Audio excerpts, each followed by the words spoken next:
In a dramatic turn of events, the United States unleashed a series of airstrikes late Friday, marking its most substantial military response against Iran-backed militants in the ongoing conflict in the Middle East.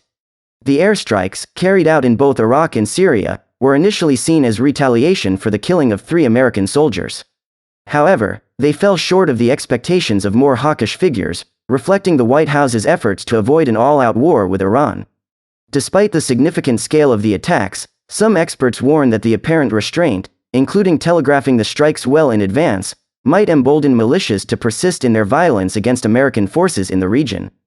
The repercussions of the bombings were swift, with Iraq condemning the strikes on its soil, summoning the U.S. envoy in protest, and alleging civilian casualties.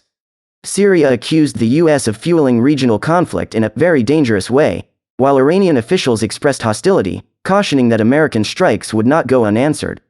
A senior Biden administration official defended the action, stating, "What you saw last night and what you are going to see again was not insignificant." The official emphasized the strong signal sent by hitting 85 targets over 30 minutes and hinted at undisclosed future actions. The past 24 hours have witnessed additional developments, including U.S. fighter jets targeting Houthi rebel drones in Yemen and suspicions surrounding Israel's role in the killing of an Iranian military advisor in Syria. These events contribute to the escalating tensions across the Middle East, described by the European Union's top diplomat as a boiler that can explode. Charles Lister, a senior fellow at the Middle East Institute, remarked, "This is by far the most expansive military action we've taken against Iran's proxies in Syria and Iraq to date." However, he suggested that the strikes, while significant, sit somewhere in the middle between a major campaign and a more restrained approach.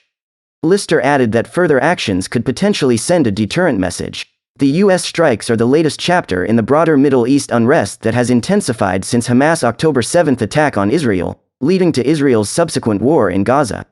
A network of Iran-backed militant groups, collectively known as the Axis of Resistance, has been targeting Israel, the U.S., and international shipping in protest against Israel's actions and in support of the Palestinians.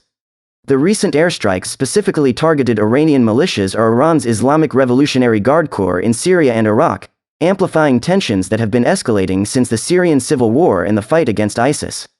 The situation has been complicated by more than 160 attacks by these groups, causing injuries to American soldiers, with a recent drone attack in Jordan claiming the lives of 3 U.S. service members. Despite the advance warning given before the strikes, Iraq responded vehemently, accusing the U.S. of killing civilians and destabilizing the region. The complex relationship between Iraq and Iran adds another layer to the situation, with Iraq hosting American troops while being politically dependent on powerful, Iran-backed militias within its borders. As the dust settles from these airstrikes, the Middle East remains on edge, with the potential for further escalations in a delicate balance between deterring Iran-backed militias and avoiding an all-out war in the region. The world